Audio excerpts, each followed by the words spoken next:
You're listening to Chillworthy, a podcast where two best friends discuss mysteries, murders, and anything in between for your enjoyment. So if you're ready to hear some chilling and unsettling cases, you're in the right place. Happy listening.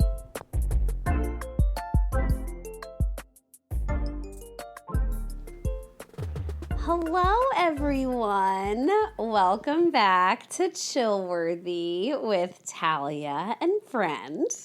Hello, chillers. How are you doing? I am good. Right before we turned on the mics, I told you I went camping. Yes. So, a fun weekend. Nice topic to actually discuss that we have not discussed yet. Yeah. So, I think I would put camping in the category a little bit of our differences and what we're afraid of. I suppose camping isn't like the same way underwater creatures, like the same level that is to you. But I've never been camping, ever. But I didn't know that was because you were scared of it. I sure am. Of what? Well, sights and sounds. I don't believe you. Why would I lie? Well, because, for example, I'll tell you. Okay, tell me. Show me. I'll show you. When we went to Tennessee, however many years ago, and we were in that cabin, the cabin that Talia and I rented, it was pretty desolate. Yes. And I was shocked at the turn of events because when we arrived at this cabin, we were there for like 3 or 4 nights. I was going to say 2 or 3, but that doesn't fit in this. It does that I said 3, but... Well, yeah. We were there for a few nights. And one night in particular, we were out somewhere and we got back and it was pitch black. We are up, in the Smoky Mountains. There were no neighbors. Yes, the neighbors were very sparse. No streetlights, nothing. We pull up to this cabin.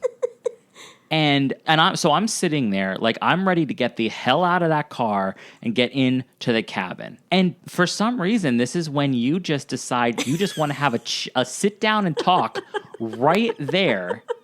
And you just kept talking and talking like it was the middle of the afternoon and we were just at a coffee shop. And I was lollygagging. I was very uncomfortable with this. And I remember saying to you, can we get the hell inside? I forgot all about this. So when you talk about being scared of camping, I don't believe that. Well, maybe I will channel that story and really try to think differently. Like, I could manage this. I could handle it. Now, you have to admit, that's very different than, let's get our sleeping bags out and stay exposed to critters and the elements all night long. I'm not afraid of the elements, so I guess I shouldn't have said that. But critters and murderers all night long in a tent. Right, but I think that is where we have the distinction. You're scared of the people, nothing to do with actually camping. In my opinion, it's the people who could be around you. Correct, but camping is... I heard myself do that too. Camping equals vulnerability, whether that is a bear, a wolverine, or a killer with a machete. How is it different than hiking? You raise a good... I know I do. I always raise them. It's different. Not to mention the place I went camping, and you know damn well you can be in a cabin there. True. Yet you also refuse to go with me. All of this is true. I only speak the truth. Well, I maintain I'm very scared. Fine. Right. All right. So, yes, anyway, did that. You had a nice time. Very nice. Good. And the next thing that I'm going to say, I know it's very controversial to a lot of people. Not to you, but to a lot of people. But, as we record this, it's mid-July, the dead of summer, and I want fall. Oh my God, I've been thinking that for a good 2 weeks now. To the point, well, I'll take you one step further. I want Halloween. Well, that's a given for me. Yeah, true. That's kind of always the case. I want some crunchy leaves. Yeah, that's a nice sound. I want to see some pumpkins. On just porches. Driving by yeah, of course, anywhere. The decorations are everything. And damn it, I just want some hay. I have never been. I love hay.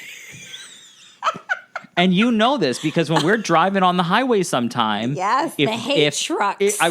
The hay trucks, but also if we see them rolled up. The bales. Yes, in the field. Never oh, my did. God, I love that. Yeah, never did anything for me.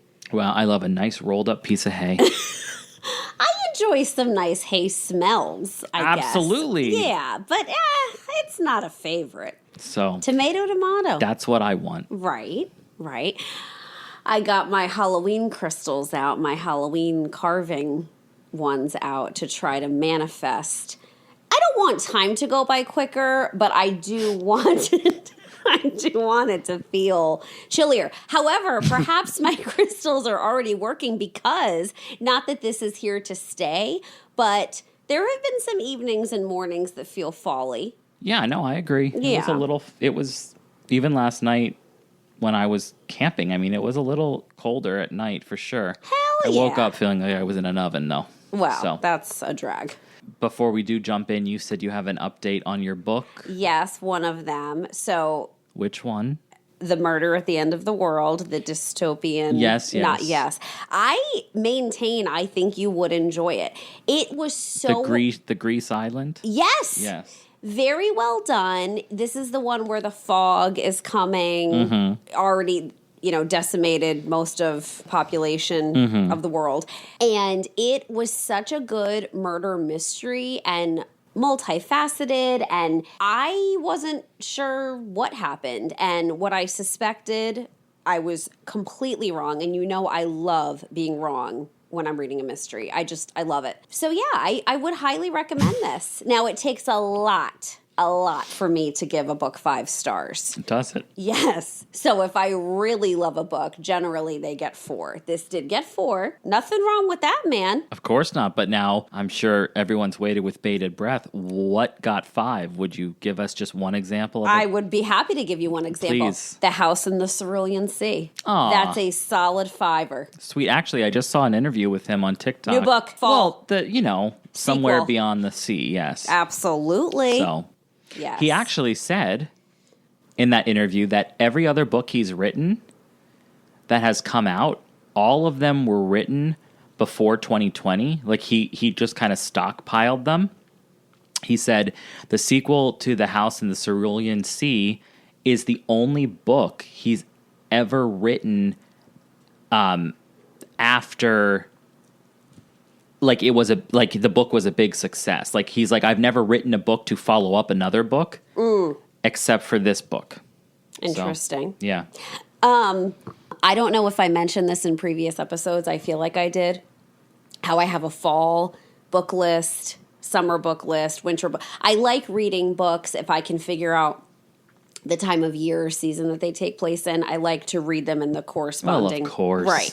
So, which I though think doing the opposite is also sometimes fun. If you're really ready for winter to be over, you want to read a beachy kind of thing, or vice versa. You really want winter. I feel like nobody really ever wants winter but me. I do. You used to. How dare you? You've shied away from it. I don't like a lot of the snow. Yes. All the time, but I love a nice cold blustery Cozy. day. Right. Right. Oh my gosh, that just reminded me. Remember when I made you go on that walk in the blizzard? Yes. God, that was a nice time. Anyway, so I was going through different books, and even if I can't figure out the time of year, if they kind of have a spooky vibe, obviously, or if there's I don't know how to explain it, but a coziness, those are automatic fall ones. Yeah. And did you read the book by T.J. Klune, Under the Whispering Door? No. Well, I didn't either. Well, then we have that in common. Right. And I have that on my fall book list. Did you read In the Lives of Puppets, his other one? No, I haven't read anything else with the man. Oh, all right. Well, I think you would like that one. That's... I don't know if I'd say supernatural. I mean, obviously fantasy. I think you would like it. I think you should check that one out. I really liked that one as well. That was another 4-star. Very good, but wouldn't go so far as to say 5. Another 5-er? I don't. Remarkably Bright Creatures. I do not think you would care for that book, but it is good. a $5. Okay. All right. Thank you. You're very welcome. I guess since you didn't ask, I won't tell you what mine is, but What? Oh, you're. I didn't think you gave yours ratings. I'm sometimes so sorry. I do. Oh, I never knew that. I And intentionally didn't ask that. You know, I really like Oh my God. Nosferatu. I was just going to say, we mentioned that came up, remember? It did, but that wasn't even the book I was thinking of. The one that I like. The End of the Sea, the street. The Ocean at the End of the Lane. That is a phenomenal book. You have always said that. So, okay. So that's a 5-star. Yeah, I love that book. All right. Do you want to tell the chillers, the author, so they can look it up? Neil Gaiman. Good. Get on it, everybody. So I would highly recommend. There's like an illustrated version of it, which is like obviously more expensive, but it's just lovely. And lovely. What genre? Remind me what. Like in a nutshell, I think it's like a YA horror fantasy. Okay. Like it's not gory or anything, but it is. I mean, I think it is supposed to be scary to some extent. Right. So, but it's a fantastic... Chillworthy, I suppose. But there are some very, very cozy aspects to it. So it's, and it's all told from like the point of view of like an 8-year-old boy or something. Oh, like I love that. So. Those are some of my favorites. Remind me what the book was that we read. I'm thinking of ending things. Yes. How the hell did you know what I meant? I don't know. And I was trying to, well, all right. I don't even want to get into that topic. That could go on forever about that book. All right. And the chillers don't have time for that. They haven't had time for half the shit I discussed today so far, or any episode for that matter. But we but actually, are grateful. Yes. Actually, this is something I did want to bring up. Okay. I was with one of my friends yesterday. We were listening to some of the podcasts because she'd never heard it before. It's very nice. And when we stopped it, I said to her, and I mean this. I said to her, one of the goals for this podcast that I would like is I want people to legitimately feel like they are sitting down with friends just having a discussion. I know we feel that way when we listen to some podcasts. Absolutely. Oh, I want to name drop one real bad well, of course. Right now. I do too, but we shan't at the moment. Of course. I know it's the exact same one. Listening to the one that we won't name drop at the moment. Okay. But I mean, my God, when I used to listen to that when I was like vacuuming, and I would just laugh my ass off. I would just smile like an idiot. So we can only hope that for all of you. Right, exactly. It's just I hope that you guys enjoy the chit chat and stuff because it's like getting together with just some friends and, having a nice time. Absolutely. Just here to have a good time. So before we get started, just doing our little typical disclaimer, I just wanted to say that in the age of the internet, there is a bunch of conflicting information out there. Right. So, while we have been researching, obviously we're going to come across things that may or may not be completely accurate. Despite our due diligence. All right, so let's jump right in then. Okay, so this case that I am going to do today is the case of David Michael Borer, Borer. It's a case about the disappearance of an 8-year-old boy. A child case. Who vanished without a trace back in April of 1989. 80s were a rough time. But they were also lovely, I think. Oh, no. I didn't mean it that way. I apologize. Let me explain. Very formal, but thank you for the apology. The 80s are, yes. What did you say? You didn't say nostalgic. I'm not even sure anymore. I said they were a lovely time, lovely. I think. Fine. I think the 80s were very cozy. Like, I view that era just super nostalgic, lovely. But when I said what I said in the beginning of this, I think dreadful for like crime solving. I don't even know if this is solved, but technology Safety was as well. limited. I mean, yes. People were, I remember this was more 90s, but kids didn't have to have seatbelts. And I don't know, I just feel like basically safety seemed to be lacking back then sometimes. Yeah, definitely like a more relaxed vibe. Yeah, I think actually that's a very good way to put it, relaxed. Right. So this happened in Alaska. Ooh. Right. This was in the town of Willow, Alaska. Sounds beautiful. So I did a little bit of just background on the little town itself. So from what I gather, it was established originally as a tent city after there was gold discovered in Willow Creek in 1897. And a trail to the creek was built and then more established. And it was on something called the Talkeetna Trail. Okay. Which is important because that trail turned into a highway, which is the highway that he disappeared on. So there's just a little background there. Okay. But that original trail was like literally used for like mail carriers, dog sled teams, pack horses, like obviously back in 1897. So by 1920, Willow had its own railroad station. But then what happened was gold mining activity started to dwindle. And eventually, Willow became a ghost town. But from what I saw, the community bounced back when the completion of the Parks Highway happened in 1972. Wow, pretty late. Like later on. Yeah. And one more fun fact about Willow is that I guess it was supposed to, it said Alaskan voters chose Willow as the site of the new Alaska capital. But then I guess it was put on the back burner in 1982 because there wasn't enough funding for the project. And they just decided to not move the capital. So just to give you an idea of how big the place was, I looked in the 2020 census. For the town of Willow, there were 2,196 people.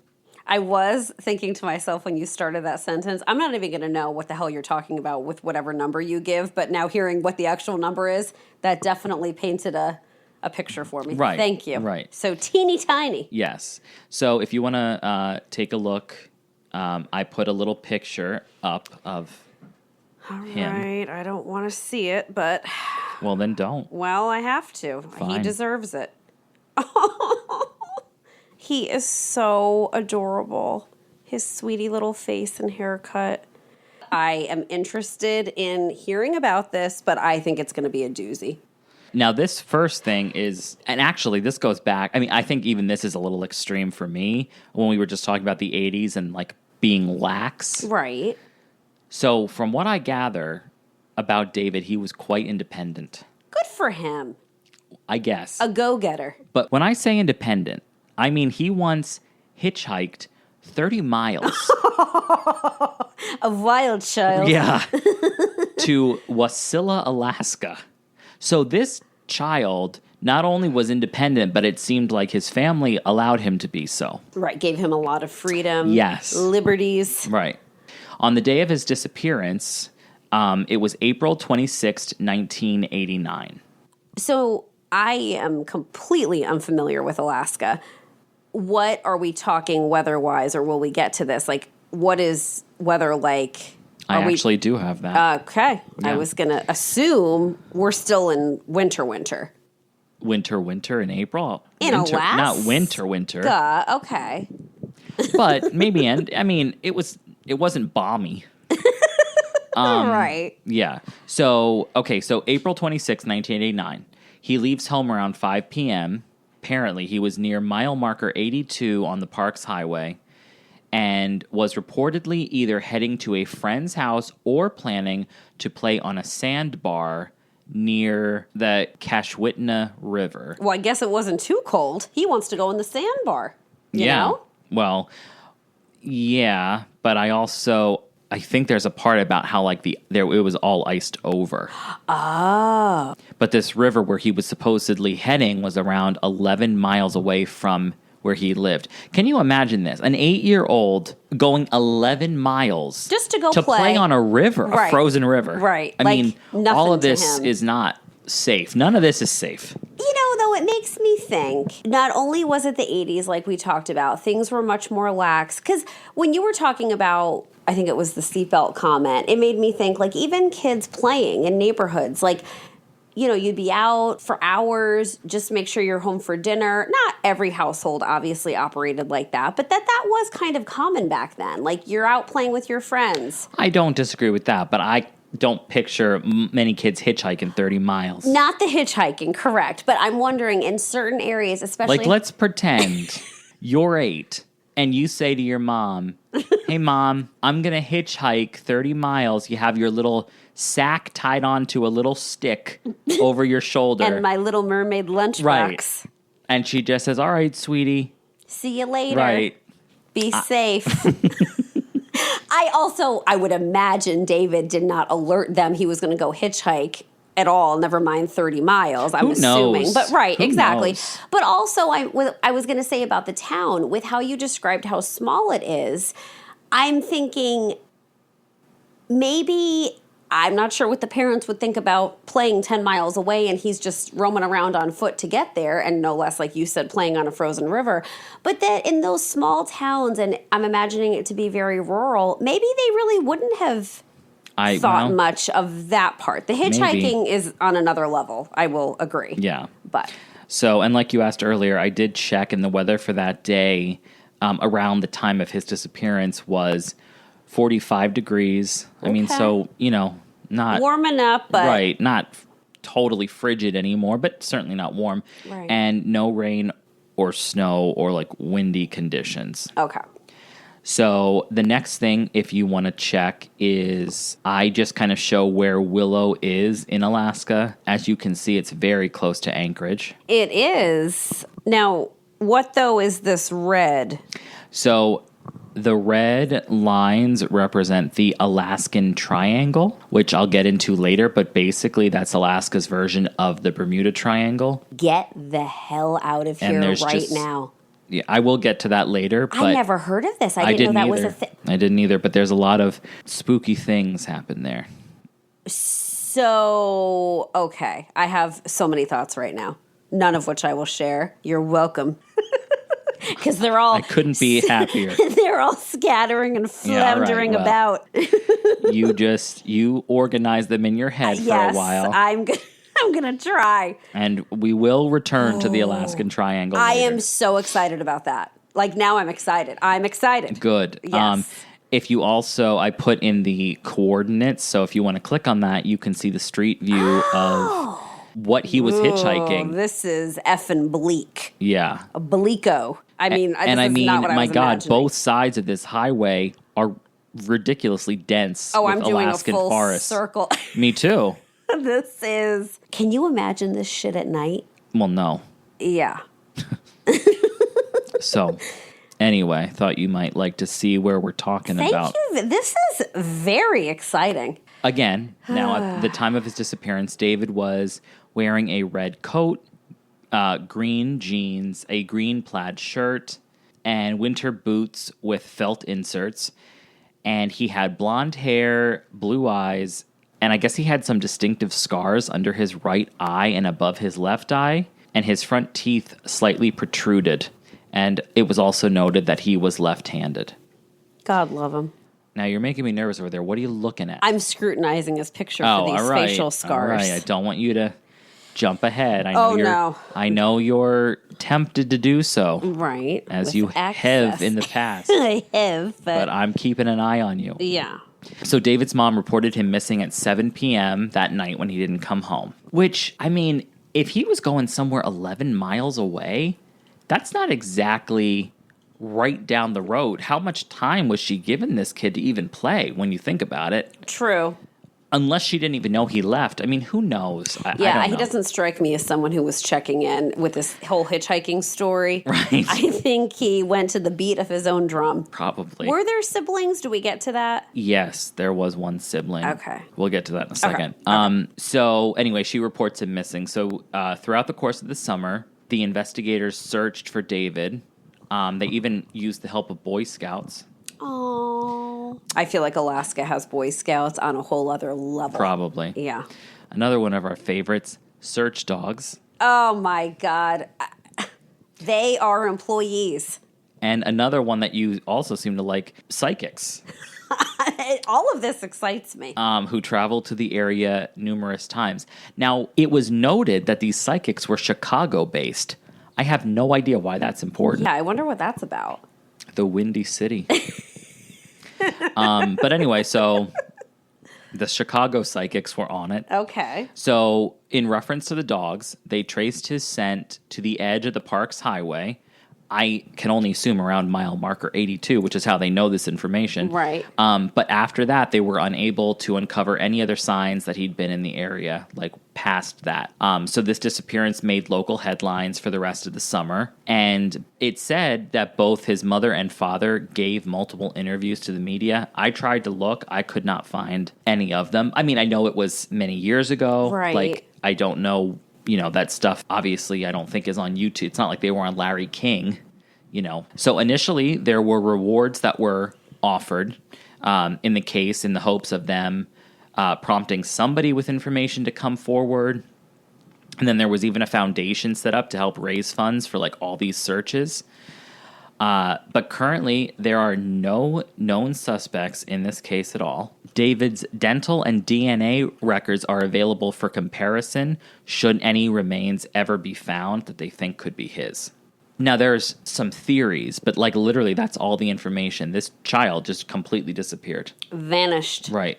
Oh, those poor parents. Oh, and when you asked about the siblings... That's another very, very sad part. He had a younger sibling. I don't know if it was a boy or a girl, but I don't even know if the baby was 1 year old and died because it was bit in the head by a dog-wolf hybrid and died. What? Yeah. The tragedy in this family. Oh my God, those parents. I saw that reported multiple places, but there was really never more information than just that. Like it was made known that the child died, and they all say the same way, but it doesn't talk anymore about what that. Like I don't even know if it was a pet or not. I don't know. So, and I guess they have those like wolf dogs. I would assume are pretty popular in Alaska. I mean, I know they're different than huskies, but I was just about to tell you we have a new neighbor. Tell me. I'll tell you. Show me. Do. We have a new neighbor. And I thought they were two German Shepherds, and one is a German Shepherd, and one is one of these hybrids. Oh. And... Oh, so then you've seen it up close. No, I have not. Oh, okay. I have not. Just from a distance. All right, you've been fairly adjacent. Close, yes. Wolf hybrid adjacent. Yeah, yes, but I mean, dare I say, I guess this is silly to say, I didn't know this was even a thing, Okay. Like, I didn't know. I just didn't know. Did you? Before There this? is so much as we as the public don't know. I messed that up again. Da-ding. Well, I mean, I don't know how regularly they do this, but... Right, and I suppose any sort of, like, breeding is possible. I mean, they do it with cats, too, like Savannah cats. You're right. Good point. I don't know. This never dawned on me, but well, there it is. I don't think you need one. No, thank you. You're correct on that. So... Yes, a little over my head, if you will. Probably. All right, so the first theory here is... I was going to say the obvious one, but I feel like there's a couple obvious ones. So one is that he was abducted. I mean, let's just obviously get real. This kid's potentially jumping into cars with strangers, literally. Absolutely, right. So, of course, that's a theory. So, despite any kind of concrete evidence about this, though, this theory had gained traction because of David's independence and his previous behavior, like hitchhiking. So, given that this was an extremely remote location and the busy nature of Parks Highway, because, like, I'm assuming there's not a lot of roads that go through this. So, like, if people are traveling, they're going to be on this road, I think is what I'm trying to say. Not many options. Right. So, like, it's a remote location so that traffic is all on this one stretch of road. Right. So, it's obviously very possible that somebody traveling through the area could have taken him, but no witnesses have ever come forward, and there's really no physical evidence that's ever been found to support this theory. Can I ask two questions? Yes. Thank you. With the hitchhiking that had taken place, do we know what the goal was? What was he intending to do this 30 miles away? Like, what was in that town? I don't know. It just said he was trying to get to that town. I can only assume it was to see a friend or something. Well, I I was mean, going to say, did family live there? Did he know somebody there in another like surrounding town or city? I would hope so. I mean, this kid, even at the time of his disappearance, was only 8. So when was he doing that? 7? Right. What was he going 6, for? Right. 2 or 3. I have no idea. Right. But yeah. And last question at the moment. Parents were together, like when we're talking about his mom and his dad, that is his biological mother, biological father, or was there a boyfriend situation going on? I mean, I know it was the biological mother, but I don't know much about. I feel like I read somewhere, but I did not write it down. I want to say that it was his biological mom and dad. Okay. Because they did take interviews. So, right. You did say that. But I don't know any like the, nitty gritty. Right. Okay. So got it. Thank you. Continue. The next theory, animal attack. So there is another theory that talks about the fact that David was attacked by some wild animal. And obviously Alaska has a hell of a lot of wilderness. So there's things like bears and wolves. But again, on the highway, like to where the dogs made it to, there were no signs of a struggle. There were no remains ever found. And again, like as we learned from Bart Schleyer, if a bear attack occurs, there's usually some signs of it. A scuffle. Yes. Like what's that? Like disturbed earth and, things are moved around. Tossed about. Right. So, but none of that had happened. And I feel like, to me, the animal attack is not nearly as likely because let's pretend that a bear did attack him and drag him off. Well, then why wouldn't the dogs just follow that trail? Good call. Like, if anything, it would make it easier for them because one would only imagine this child is unfortunately being dragged on the ground then. Like, he would have even more of a scent. Good point. I guess the police didn't focus too much on the animal attack theory, especially like in the news, because they didn't want to detract from searching for the potential person who they feel like it was more abduction over animal attack. So they didn't want to make it seem like, oh, he was attacked by an animal. And so nobody needs to like look for him anymore out and about in the world. I see what you're saying. Like, don't become lax about this. Right. Yeah. The next theory talks about exposure. So, the concept that David had wandered off into the woods and he just basically fell prey to the harsh Alaskan elements. So even though April was still cold in Alaska, it wasn't the coldest April they've ever had. That, and I feel really less inclined to believe that theory because this kid lived in Alaska. This wasn't his first rodeo. Yeah. So I don't know about that. He seemed hardy as hell. He certainly did. And then they also talk about, like, because it wasn't an extremely cold April, if he did make it to where he wanted to go, to this sandbar, the ice was very thin. Did he potentially fall in? But again, they did check, and no body or clothing was ever found in or near the river. So yeah. Those were the 3 main, and I think pretty grounded theories as to what could have happened. Right. So, I like to at least get off the ground once, if I can. Of course. So I did a little looking about right on the interwebs, and I found that there is something called I guess it's like an Alaskan folklore thing called the Kushtaka, and it's also known as the Otter Man. And apparently these things are monsters that were talked about by 2 of the indigenous people of Southeast Alaska, and they're described as shapeshifters who can transform from otters to humans at will. Yikes. I mean, what an interesting combination there, Like, mostly it's like, you want to be a wolf, you want to be a bear, an otter. But very cute. And peaceful existence. Oh, I guess they're not too peaceful, though. Float on your back, eating little seaweed nib-nobs, whatever else you find. Right. I mean, like a little snack table. Lovely. It is. Little whiskers. Right. So these creatures are believed to inhabit remote parts of Alaska and are apparently in folklore notorious for their trickery and malevolent intentions towards people. Mischievous. Yes. So from what I read, the folklore says that they possess this ability to mimic human voices, particularly... My mouth is gaping open right now. Okay. Particularly, they will cry for help near bodies of water, such as rivers or lakes. I just got the chills. I'm not It's joking. Chillworthy. It is. And what it says is that they use this ability to lure unsuspecting travelers who are drawn by these false cries for help to venture closer to the water's edge.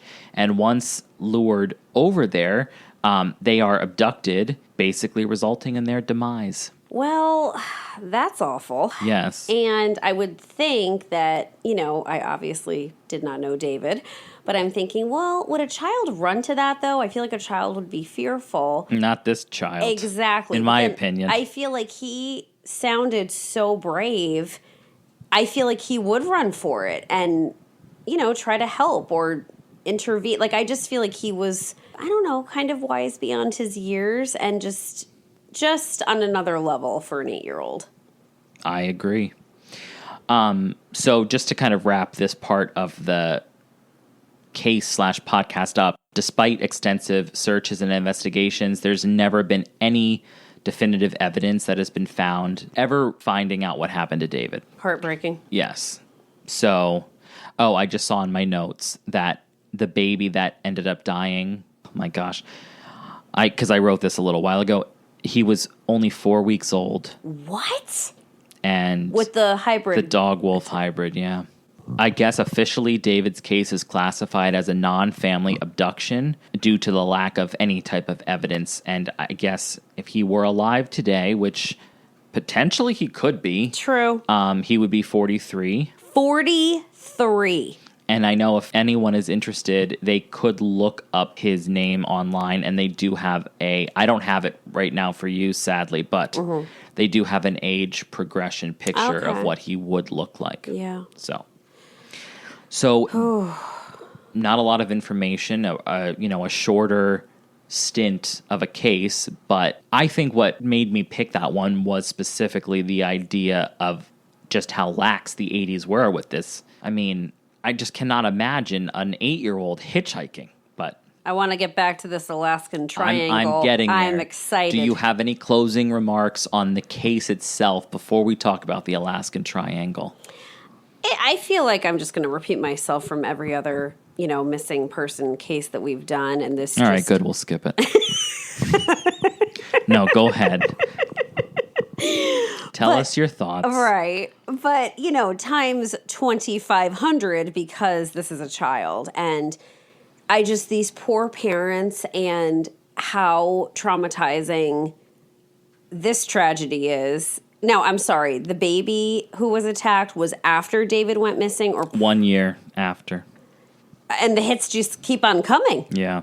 I mean, I don't know how either of these people recovered from either event, and my heart just breaks for them. And that's all I have. Okay. All right, now, like I said, when I showed you that map, this fell...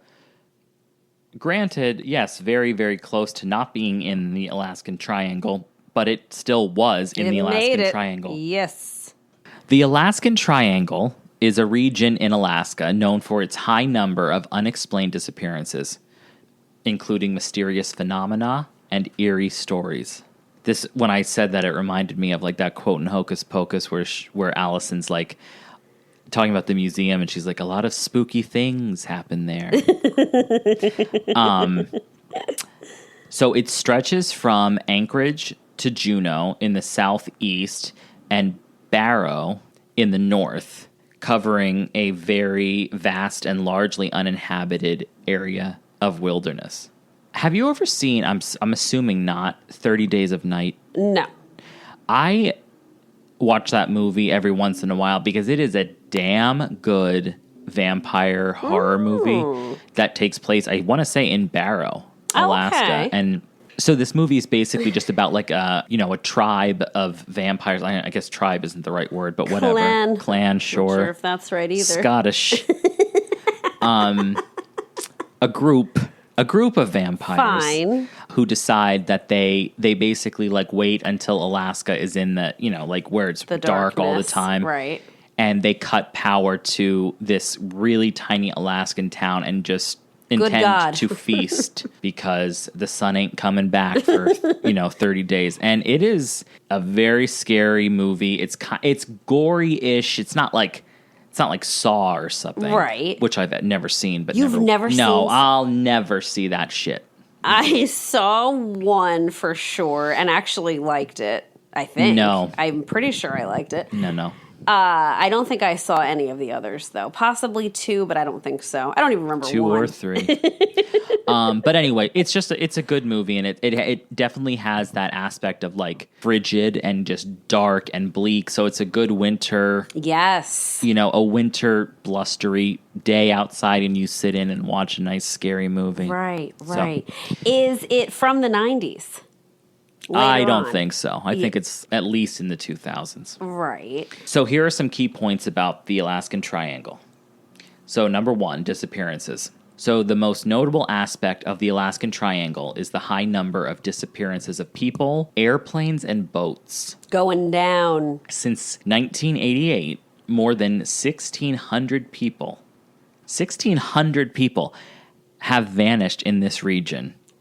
We're not talking 2 or 3. No, we are not. No. And I'm sorry, real quick. What year did David go missing? 1989. Oh, so he was right after this all apparently began. A very famous case, I guess, was the disappearance of the U.S. House Majority Leader Hale Boggs, who vanished along with his plane and pilot in 1972. So prior to the 80s. Well, they were just saying since 1988, more than 16,000 people have vanished. But I think it's happened before that also. That's just the statistic they were putting. But 1,600 or 16,000? 1,600. Now I'm getting confused. It is 16,000. Oh, wait. That can't be right. Do you think? I mean... I feel like I need to cut this now because now I'm not sure. That's a lot of people.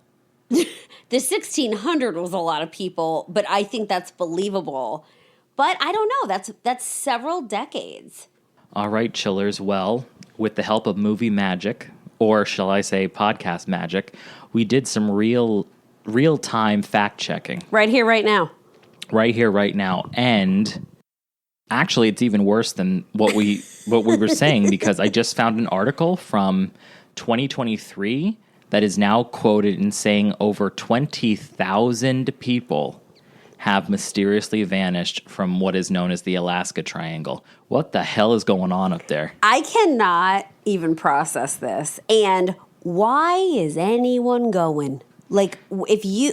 Well, some live there. Correct. If you live there, you work there, fine. Also, though... That's all right. You get a pass.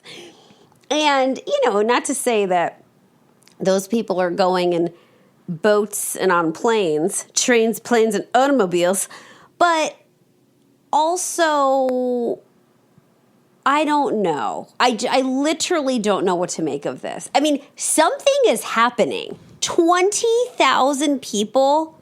No. I have a feeling that we'll have to have like an episode purely on the Alaskan Triangle. All about that. This article says that there's an annual average disappearance rate of 2,250 people. Who's left up there at this point? I'm for real. I mean, who is there? The hardiest among them. That would be like if you took our neighborhood and just said, well, every year 2,250 people disappear. Nothing to see here. Like, who's left? But anyway, we checked that. So that is indeed I was reporting correctly. Yeah. So back to continuing on these reports. The next thing besides the disappearances is talking about that the Alaskan Triangle has very rugged and remote terrain. So it's packed with dense forests and very large glaciers, high mountains. So these harsh weather conditions, including severe cold, heavy snowfall, strong winds, can make search and rescue operations very challenging. So these environmental factors contribute to the difficulties in locating missing individuals and even vehicles. Another thing about the Alaskan Triangle there are some, of course, supernatural theories. Of course. So various theories that have been proposed to explain all these crazy disappearances. One of them would be energy vortexes. Some people believe that the region contains energy vortexes that cause navigational instruments to malfunction and lead people astray, which I guess could account for plane things. But where's the crash sites then? Like, I don't know. You know, like what if a plane doesn't know which direction it's going? If it crashes, wouldn't you find the crash? I don't know. Yeah. Another one is alien abductions.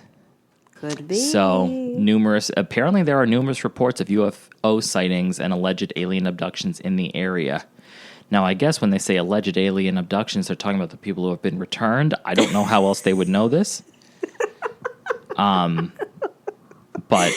And I mean, I think people used to think it was absolutely insane, but now, like, there's unidentified flying objects everywhere, apparently. So, absolutely. You know. Then, of course, we have my favorite, cryptids. Good old cryptids. Stories such as Bigfoot. Oh, yes. And, of course, the Kushtaka. You have a soft spot for these creatures. I do. So, apparently, the Tlingit, even though it's spelled with a T, it's pronounced with a K, I guess.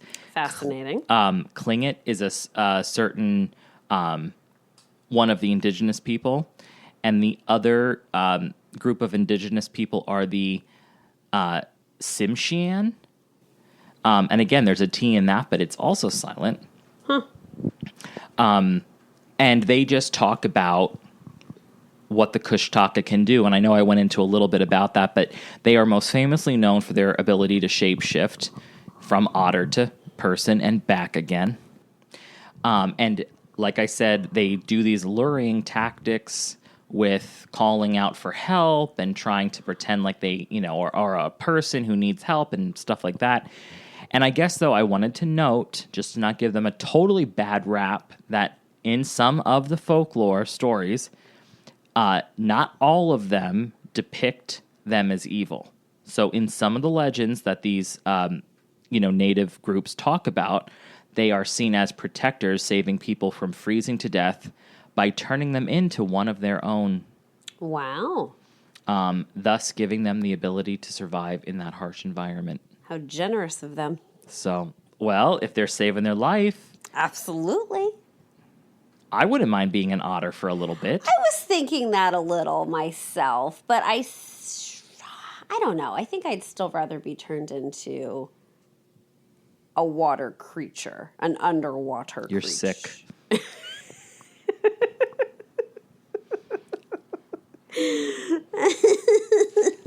Yeah.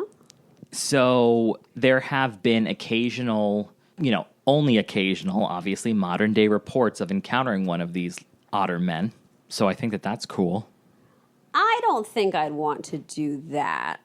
Well, fine. But cool, yeah, I guess. And apparently they've made their way now into pop culture, like books and television shows. Huh. So, yeah. And then the last thing they talk about here is magnetic anomalies. So some scientists actually suggest that the Alaskan Triangle might have magnetic anomalies that interfere with compasses and navigation equipment. Like I said, these anomalies could potentially disorient not only like planes and stuff, but just literal travelers and just contribute to the high number of disappearances. Now, what I immediately think about in reports of these magnetic anomalies and such, well, then I'm thinking, how many freaking geese go missing? The world will never know. Well, but they operate by, what is it, magnetic poles or whatever. So how many Canadian geese are just disappearing in this thing? Well, they're still popping up left and right. Their numbers remain strong. They so do, which maybe they are somehow untouched. Well, first off, I think somebody should put some trackers on them up there and see if they're able to navigate it. I think that could be good scientific information. Is it people who are messing up, or is it nature itself? My money's on people, but who am I? I just wanted to say quick, I think we both agree on this. I think geese get a bad rap. I could not agree more with you. I refer to them as honkers. They are dear to my heart. I love them. I love their feistiness. I love how protective they are of their young. I love how the babies look with their little fluffs. I love geese. Love them. They're probably my top 5, maybe 3 favorite bird. Well, I too love geese, so. And I hate when people just trash them. They just trash them. I don't understand it, and I never will. I get why people are a little about them because they're so feisty. We'll leave them alone. That's the point. Exactly. We as humans, now I'm getting fired up. We as humans are used to just animals just bowing down to us. And geese refuse to bow. And I say more power to them. Good point, Thank you. Good point. You know, people want the pigeons to get out of the way and the squirrels to run away. Well, guess what? Geese are saying, F that. And they have the ability to hiss and spit. Absolutely. So maybe if pigeons could do that, the world would look different. Well, maybe it would. Right. So after hearing all of that, what do you think about the Alaskan Triangle? I want to go. You just said, why are people going? Well, I want to... I guess because they're like you. I want to go on a sort of expedition. Because that's the other thing. Okay, so not everyone, although when you think of the numbers, this actually might not be true. That I'm saying it's not true. It probably is true. Like, right. If people are just going down, say like kayaking, you know what I mean? Like not like this big fishing rig or something, but for just pleasure, simple little jaunt down the water, they're not going missing. Well, I'm slightly confused at this because I thought the Alaskan Triangle was landlocked. No, they said boats, and you said that. You said... Oh, you're right. Yeah. I don't know what kind of boats they're talking about. Now, I will say the map that you're referring to, it does look landlocked, but right at the tip is right by the water. Oh, okay. It's just a teeny little sliver, it looked like. I'm looking at it again. Yeah. Oh, yes. Just okay, a little actually, yeah, some of it goes like across the Gulf of Alaska. Okay. Maybe that's what they mean. Yeah. So, okay. You know, there's no way every single person going over this area in a boat or a plane is going missing. So why only some? Right. Which I guess same with Bermuda Triangle. That's what makes it mysterious. Well, you've just uncovered what a mystery means. What the number is, though, for the Alaskan Triangle of missing people is astounding. Bonkers. But actually, I think just for anybody who wants to know, in real time, I'm going to find out what the number is for the Bermuda Triangle. Oh, yes, that would be nice. Have you ever been to Bermuda? No, I wish. I have as a child, and I wonder if I flew over it. And I lived to tell the story. The story. All right, let's see here. Doesn't say. What the hell? How is that possible? And that the Alaskan had so many numbers ready to go. Maybe Bermuda's hiding it because they want people to still come. And Alaska doesn't give a shit. Take them or leave them. All right, so real-time update. Google doesn't appear to want to tell me how many people have ever gone missing in the Bermuda Triangle, and Talia brought up a very good point that Alaska doesn't seem to care. It's not hiding anything. I think Bermuda is hiding it because of like fear of tourism taking a dip. They've got nothing to hide. Alaska. Yeah. Alaska. It's like, come as you are, come as you will. I was going to say, isn't that their state motto? No. But it should be. So, Sadly, we don't have that information, but I think what would be fun is to do an episode, just like mini stories of people who have disappeared purely in the Alaskan Triangle. I'd be down for that. So, all right, any final thoughts? I do not have any now. Well, I just want to congratulate you on not bringing up alone once. Thank you. Throughout this entire episode, because it happened in Alaska, so... Yes. Right. Yes. But and that congratulations. Show, thank you. It right. No more need be said about it. But thank you very much. Surely. So, all right, chillers. I think that wraps up today's episode. Don't forget that we are on Instagram at Chillworthy Podcast. And you can obviously find us on all of the major podcasting platforms. All righty. Which I'm assuming you have, because here you are.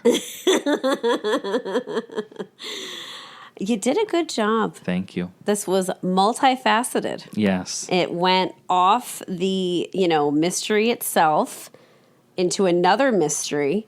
Very good. Very well done. A nice open end for another day. Right. All right, everybody. Well, thank you all for listening to this latest episode. And as always, stay safe. And stay chill. Bye-bye. Bye.